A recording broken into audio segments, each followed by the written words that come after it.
The US a bad place to stay or is it a good place to stay? Well, guys, I'm biased. I'm a European that lives in America and I love America. I've been there for 8 years and I will stay there for much more. I will not give you my opinion. I will give you my experiences. Among the many things I do, it's helping Italians work abroad. AKA, whether it's Europe, Asia, United States, or South America, connect people with amazing resumes together with companies that are looking for people that want to stay and work for them for the long run. With resumes that are impossible to find in the different places that these companies are. If you need a petrol engineer, if you need a super high-end server, somebody that is a sommelier that wants to work in a place where the average table costs $3,000 in terms of food, this kind of stuff. I mostly focus on Italians, so I help Italians get out, putting them in contact with companies all around the world. Every time I put out a video in Italian saying, guys, I have 5 spots open, I get 500 curriculums, 500 CVs. This was in the beginning. Now I put in some filters just to make my process easier because I cannot go through all these CVs. Those spots get closed up immediately. The number one request I always get is, how can I get to the United States? You guys know that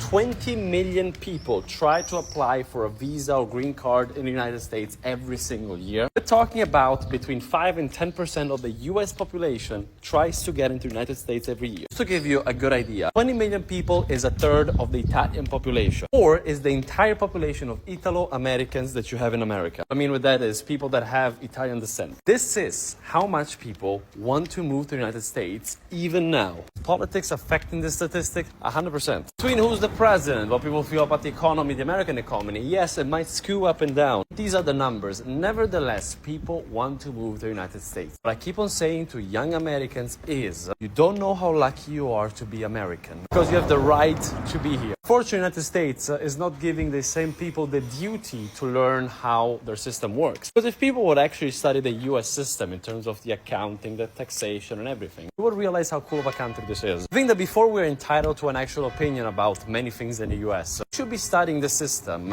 and try to use it the best way possible. Only there, once we know how it works, then we can have an opinion.